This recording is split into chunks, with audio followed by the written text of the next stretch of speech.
What's going on, everyone? So I just picked up the Rode NTG5 microphone. They didn't send it to me, nothing. I bought it with my own money because I needed a second shotgun microphone. So when I saw the announcement of this microphone, I was super stoked about it and figured give it a try. I just got it in the mail, and I've just been doing some testing, really for me to kind of get to know the microphone. I've got a few jobs coming up and over the next couple of weeks that I need this microphone for. Doing some 2-people interviews, need to have 2 shotgun microphones, all that good stuff. So as I'm doing this testing, I figured I would just kind of share it with y'all, and hopefully you might find it helpful. One thing, this is not a scientific dealio where I got charts and data and all the really impressive audio expert stuff.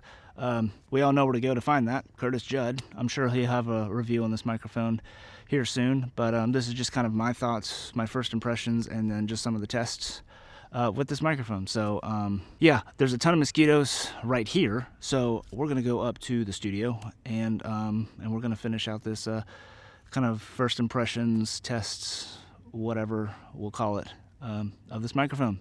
Cool. See you up at the studio.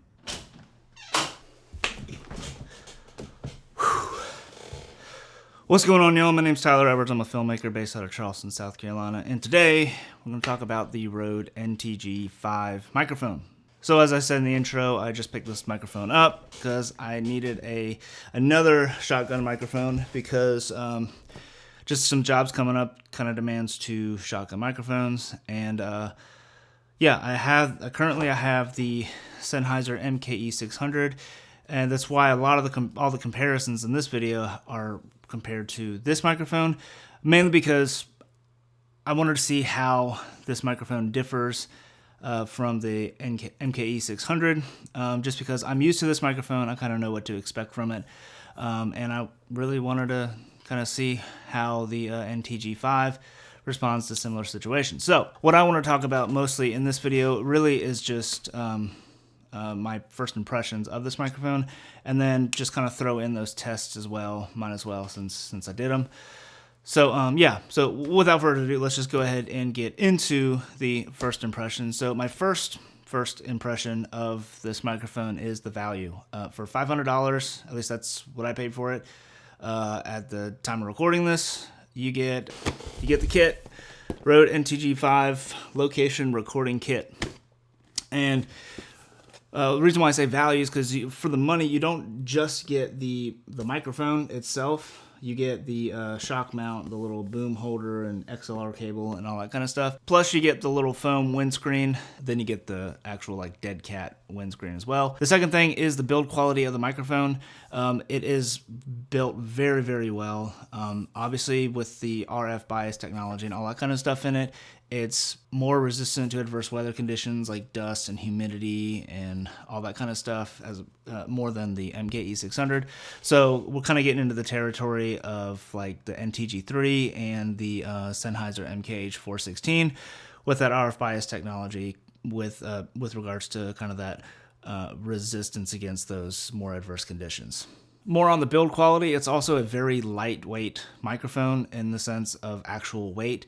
It comes in at about 76 grams, and compared to the MKE 600, which off the top of my head, I don't know how heavy the microphone is, but I can tell you, compared to the MKE 600, the NTG5 feels like a feather. It is that light. It's pretty incredible. It's shorter and narrower and lighter than the MKE 600 and all the other microphones out there like the NTG3. I think the NTG3 is like over twice the weight of the NTG5, and then similarly the MKE 416. I'm not really sure how much that weighs, but cool thing with editing is I can put all that stuff on the text so you can read it for yourself.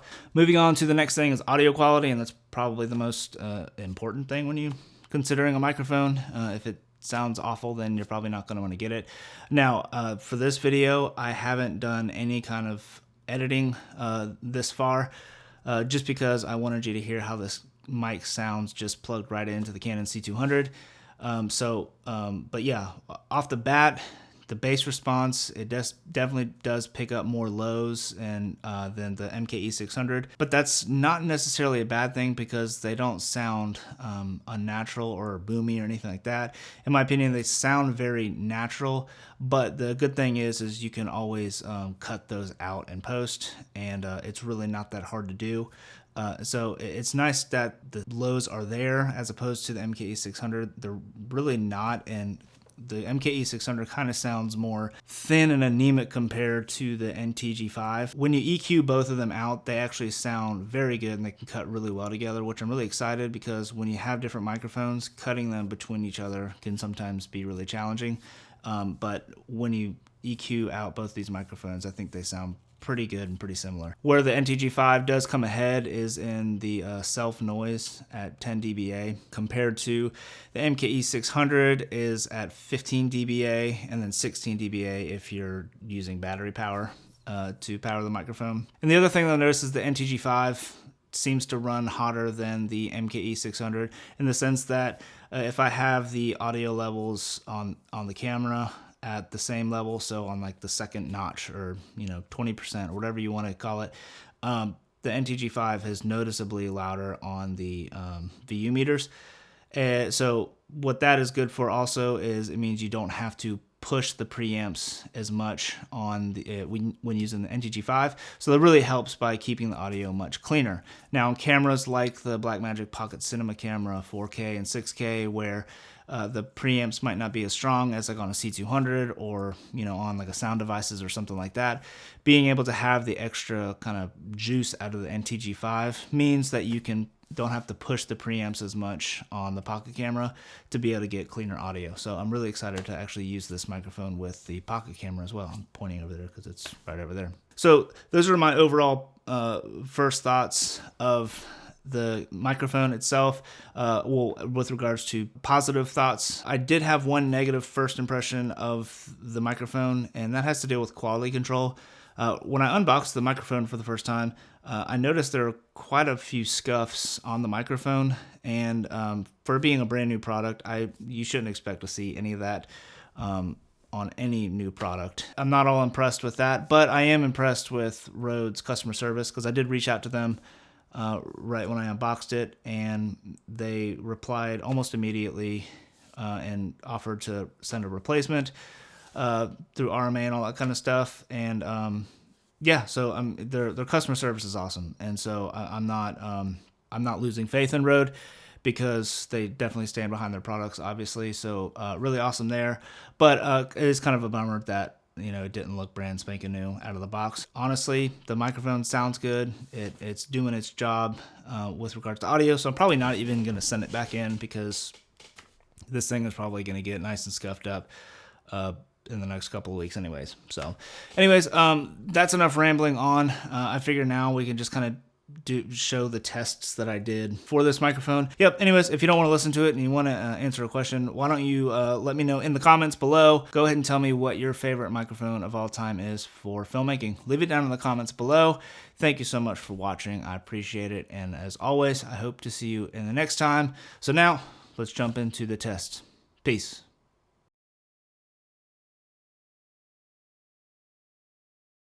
So we got the Rode NTG5 right here, and I'm going to do just a quick off-axis rejection. I'm just going to play a song off my phone and just kind of move it around the microphone. And I'll do the same thing with the MKE 600 so you can kind of see. And that's about as scientific as I can get because I'm not an audio engineer. And if you're still around here and you're still watching, then enjoy this song.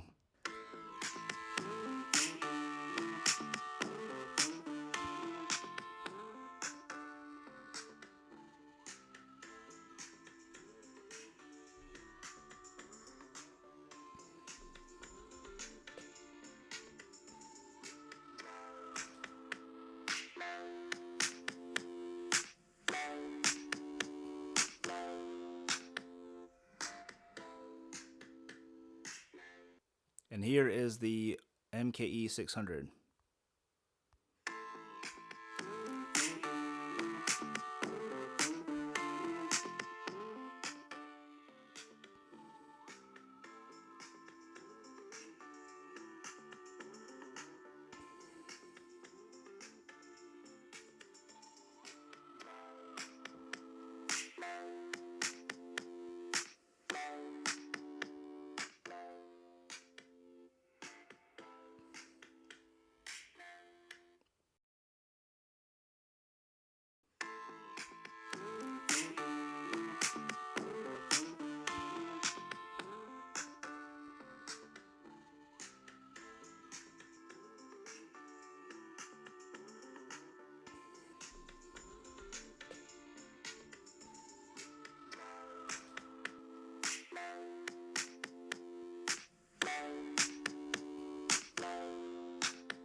So another thing I'm going to compare, and this is really just kind of for me, so I kind of know what to expect when I'm using this in the field, is the difference between just the bare mic and then using the foam windscreen here, and then the little furry dead cat doodad that you get in the kit.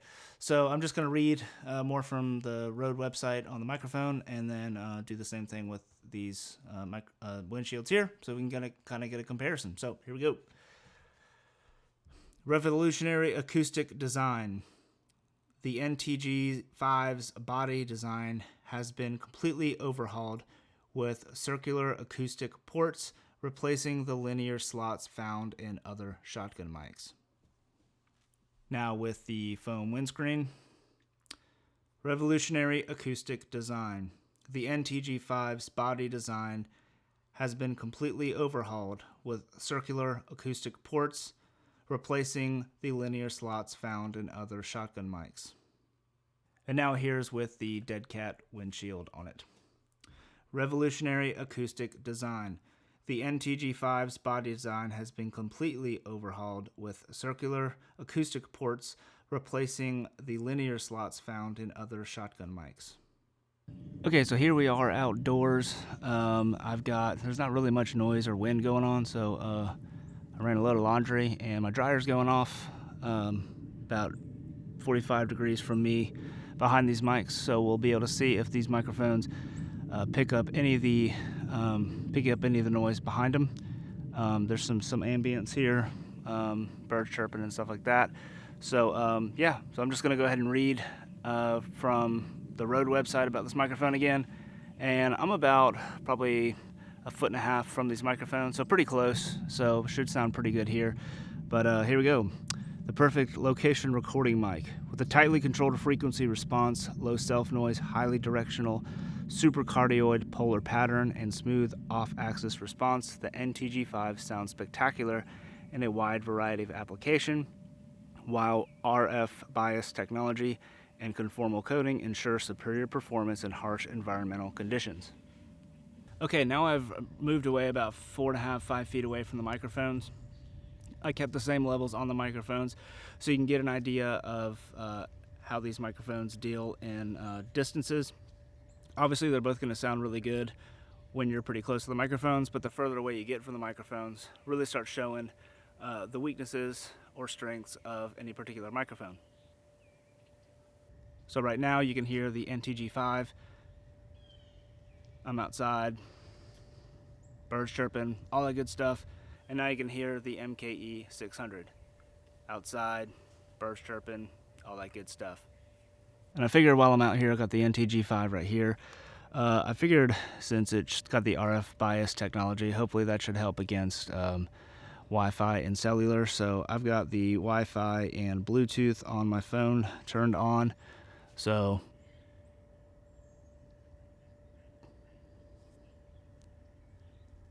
and then make a call.